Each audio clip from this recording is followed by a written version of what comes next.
चलिए स्टूडेंट्स, आज का अपना टॉपिक है molality for class 11th। Molality molality molality और क्लास 11th का टॉपिक है ये मोलैलिटी, ठीक है ना। तो मोलैलिटी को अगर हम डिफाइन करते हैं, इसका अगर एग्जैक्ट डिफिनीशन लेना चाहें, उसके बाद में फार्मूले पे अगर हम लोग चलेंगे तो क्या है, इट इज डिफाइंड एज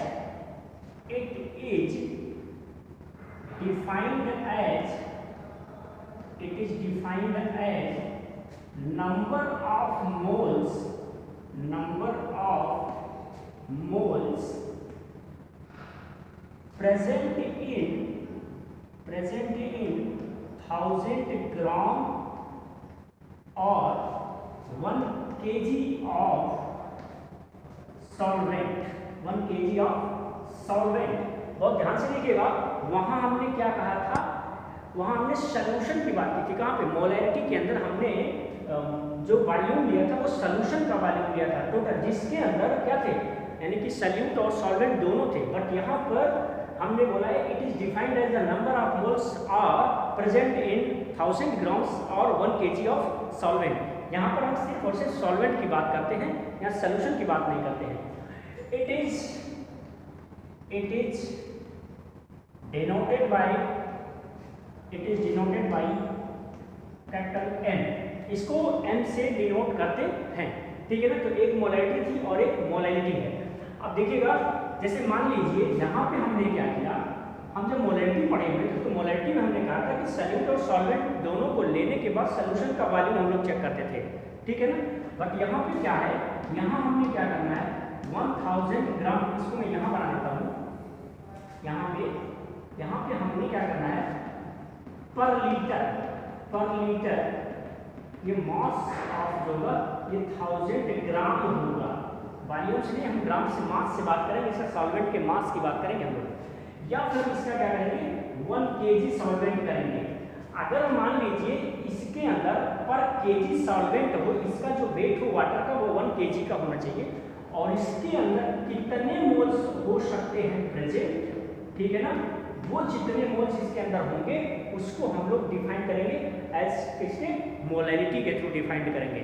हमने वहां कहा था मोलैलिटी के अंदर कि पर लीटर सॉल्यूशंस में number of moles of solute are present is called the molality.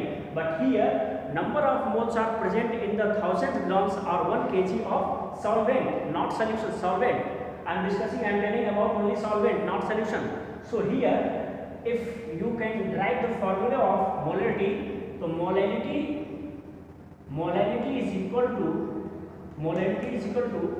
number of moles upon mass of solvent in kg में मास लेना है मेरे को सॉल्वेंट का। अब इसको अगर हम देखेंगे कि यहाँ पर क्या होगा, नंबर ऑफ मोल्स का मतलब n है, और ये क्या है, मास ऑफ सॉल्वेंट है। यहाँ पे सॉल्वेंट होगा, किसमें होगा, kg में होगा। अगर इसी बात को आगे बढ़ाएं तो n की वैल्यू फाइंड आउट करने के लिए हम लोग W/n की वैल्यू लेते हैं, और यहाँ पर सॉल्वेंट का जो मास होगा वो किस में होगा, kg में होगा। अब इस W का मतलब क्या है, W क्या है, वेट ऑफ सॉल्यूट है, और m क्या है यहाँ पे, m is equal to molar mass of solute है। सो यहाँ पर कभी कभी ऐसा होता है कि वेट देता है और डेंसिटी देता है, तो आपको मोल्स निकालने पड़ेंगे, ठीक है ना। या मोलर मास देता है तो कौन सा सब्सटेंस होगा आपको पता करना पड़ेगा। तो आपको n की वैल्यू फाइंड आउट करने के लिए आपको W/m के फार्मूले की जरूरत पड़ेगी, और अगर n की वैल्यू आपने W/m से फाइंड आउट कर लिया तो सॉल्वेंट को kg से डिवाइड, इसके kg में चेंज करके आप डिवाइड कर देते हो तो आपको मोलैलिटी का पता चल जाता है। इसके ऊपर एक क्वेश्चन सॉल्व करेंगे हम लोग, फिर इसके बाद आगे चेक करेंगे। इसका फार्मूला अभी हम आगे आपको दे देते हैं। देखिएगा क्या है,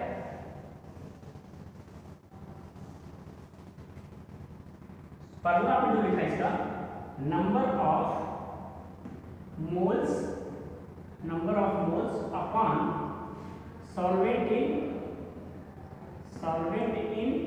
kg, सॉल्वेंट को kg में लेके आपको चलना है। अब यहाँ पर एक क्वेश्चन आ रहा है, पहला क्वेश्चन हम लोग देखेंगे वो क्वेश्चन है 2.82 gram of glucose. Question 2.82 gram of glucose dissolved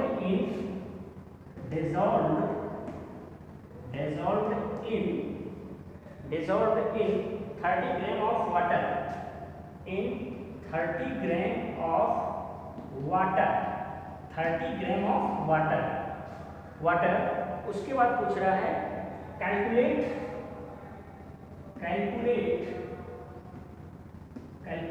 the molality. तो इस क्वेश्चन का मतलब क्या निकल रहा है आप ये बताओ। कहने का मतलब क्या है कि यहाँ पर 30 ग्राम हमने क्या ले रखा है, वाटर ले रखा हुआ है, H2O ले रखा है, कितना 30 ग्राम्स। ये वैल्यू आपको पता है किसकी, सॉल्वेंट की पता है।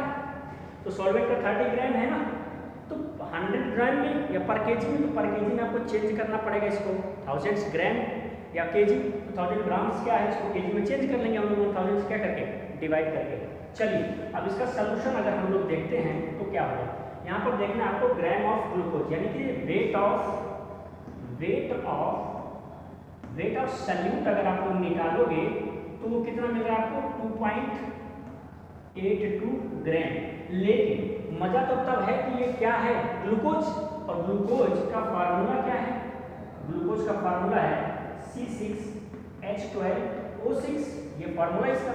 अब इसका मोलर मास तो निकालना पड़ेगा ना भाई। मोलर मास के लिए कार्बन का होता है कितना 12, हाइड्रोजन का होता है 1 और ऑक्सीजन का होता है 16, तो ये 6 टाइम है, तो 12 × 6 प्लस 1 होता है, एक हाइड्रोजन का 12 है, तो 12 × 1 और प्लस हो गया ऑक्सीजन का 16 है 6 है, तो 6 × 16 टोटल अगर आप करोगे तो ये हो गया 72 और ये हो गया 12 और ये हो गया 96। तो अगर आप इसकी वैल्यू करोगे तो क्या मिला 6 × 8 × 10 0 9 9 1 10 10 और 11 11 7 18, तो 180 आया क्या मोलर मास ऑफ ग्लूकोज का।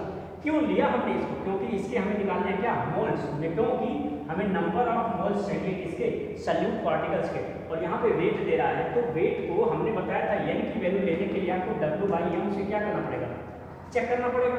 तो n की वैल्यू अगर आपको यहाँ पे निकालनी है तो W का वेट ये W दे रहा है सल्यूट का कितना 2.82, तो 2.82 अपान ये कर दोगे क्या m की वैल्यू क्या है, m की वैल्यू है 180, तो 180 कर दिया आपने। अब देखो ये सॉल्वेंट इन केजी दे रहा है, सॉल्वेंट इन केजी, और आपके पास क्या है ग्राम 30, यहाँ क्या किया 30 अपान 1000। क्यों जरूरत पड़ी, क्योंकि 30 ग्राम इसको चेंज करना था आपको किलोग्राम से, तो 1000 से करना पड़ा हमको डिवाइड। ये क्या हुआ 2.82 इंटू 2.82 अपान 180 इंटू क्या हुआ 1000 अपान क्या हुआ 30 हुआ। तो टोटल अगर आप इसको सॉल्व करोगे तो आपका यहाँ पे जो जवाब आएगा वो आएगा 0.52, और इसको अगर आप यूनिट के फॉर्म में लिखना चाहते हो तो स्मॉल m यहाँ पे डाल दोगे, तो ये टोटल सॉल्व करने पे आपको 0.52 m का मिलेगा ये सब। तो ये था आपका मोलैलिटी से रिलेटेड क्वेश्चंस। आपको अगर वेट दे रहा है तो आपको मोल्स फाइंड आउट करने पड़ेगा, वेट में उसके मोलर मास से सल्यूट के मोलर मास से आप निकाल के n की वैल्यू फाइंड आउट कर लोगे, और जो ग्राम्स में अगर दे रहा है तो उसको 1000 से डिवाइड करके केजी में चेंज कर लेना, और टोटल इसको आप कट करोगे तो आपका वैल्यू जो भी आएगा वो मोलैलिटी के फॉर्म में आएगा। चलिए now again I want to tell about mole fraction. Mole fraction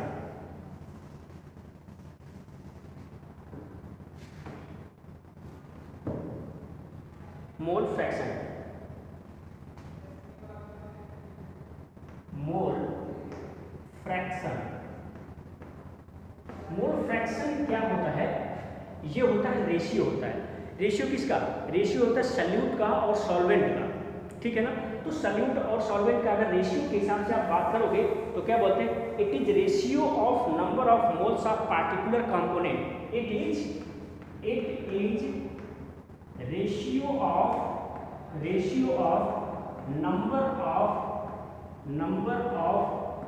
number of moles of number of moles of particular components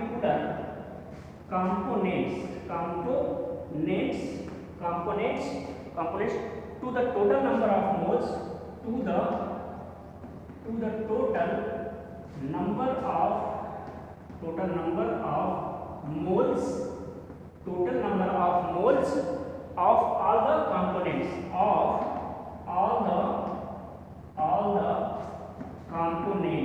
all the components it is the ratio of number of moles of particular components to the total number of moles of all the components। कहने का मतलब है कि यहाँ पर हमने क्या कर दिया, अच्छा it is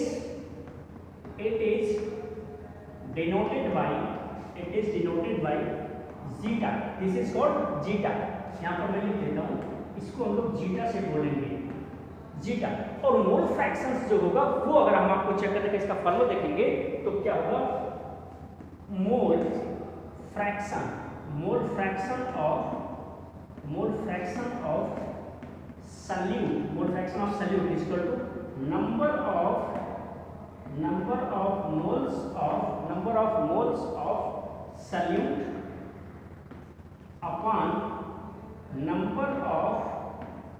number of moles of solute plus number of moles of solvent। ये बड़ा इंपॉर्टेंट है। क्या करना था आपको, किसी का भी मोल फ्रैक्शन देना है। जैसे कहने का मतलब है यहाँ पे हमने क्या कर दिया, वाटर लिया है, यहाँ पर हमने वाटर नहीं एल्कोहल ले लिया, C2H5OH ले लिया, और इसके अंदर हमने क्या कर दिया है, वाटर डाल रखा है, H2O डाल रखा है, ठीक है ना। तो एल्कोहल है, ये वाटर है, दोनों आपस में घुलेंगे, कुछ ना कुछ तो आपस में डिजॉल्व करेंगे।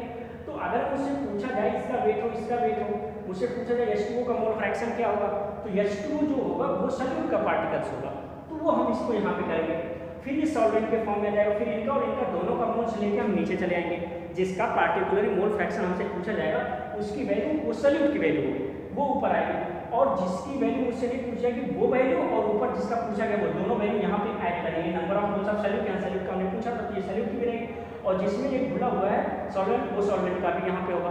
तो दोनों का ये क्या रेशियो होगा, तो it is the ratio of number of moles of particular components to the total number of moles of all the components. Particular ratio होता है total number of moles of total components के, तो ये होता है आपका, अच्छा it is denoted by the zeta and this formula mole fractions of solute equal to number of moles of solute upon number of moles of solute plus number of moles of solvent. तो ये जरा इस पर हम लोग एक numerical check करते हैं और उसके बाद में फिर हम लोग चेक करेंगे आगे की कहानी। तो ये देख लीजिएगा आप लोग, इसको जीटा से डिनोट करते हैं। अब चलिए देता हूँ आपको एक क्वेश्चन ये है, क्वेश्चन क्या है, यहां पे हमने क्या किया, C2H5OH ले रखा है, C2H5OH ले रखा है, और C2H5OH जो ले रखा है वो लिया हमने 60 ग्राम्स का लिया है। क्या लिया हुआ है, 60 ग्राम्स का लिया हुआ है। और यहाँ पे वाटर हमने लिया हुआ है, वाटर जो हमने लिया हुआ है वो 18 ग्राम्स लिया हुआ है। तो हमें H2O का मोल फ्रैक्शन अगर पता करना हो तो क्या करेंगे हम लोग, तो H2O का मोल फ्रैक्शन लेना हो तो नंबर ऑफ मोल्स ऑफ क्या, number of moles of solute. तो सॉल्यूट का मोल कितना है, H2O कितना 18 ग्राम है, तो 18 अपॉन, अच्छा इसका जो H2O इसका 18 ग्राम लिया और इसका मोलर मास कितना है 18 लिया, तो टोटल कितना हो गया 1 आ गया। अब हम देखेंगे इसका सॉल्वेंट का क्या है मोलर मास, इसका नंबर ऑफ मोल्स कितना है, number of moles of solvent, number of moles of solvent क्या हुआ, ये अल्कोहल है 60 ग्राम तो 60 कर दिया। अब कार्बन टोटल होता है कितना 2 है तो 12 होता है, तो 12 into 2 प्लस हाइड्रोजन 5 एंड ये 6 है तो 6 1 6 6 into 1 और प्लस क्या 16 तो 24 प्लस 6 और प्लस हो गया 16 6 6 12 4 4 4 4 4 4 कितना हुआ 6 6 12 4 16 into 6 1 1 1 2 8 2 4 46 हुआ। तो ये क्या होगा 46, ये कर दिया आपने, इसके सॉल्वेंट के मोल्स आ गए। अब आप इसको पूरा कर लेंगे, ये वैल्यू पूरी आ गई, ठीक है ना। तो अगर आप यहाँ पे मोल्स ऑफ सॉल्यूट निकालना चाह रहे हो, मोल फ्रैक्शन, तो मोल फ्रैक्शन ऑफ सॉल्यूट अगर निकालना चाह रहे हो तो क्या निकालना है, कुछ नहीं रहेगा इसमें। मोल्स ऑफ सॉल्यूट यानी कि 1 अपॉन मोल्स ऑफ सॉल्यूट यानी 1 प्लस इसकी यानी कि 60/46, इसको सॉल्व करोगे तो जो भी आएगा वो आएगा मोल फ्रैक्शन ऑफ किसका, सॉल्यूट का आएगा, ठीक है ना। तो आप लोग ऐसी तरह से क्वेश्चन सॉल्व करते रहिएगा। अगली वीडियो में हम लोग देखेंगे फिर। Thank you.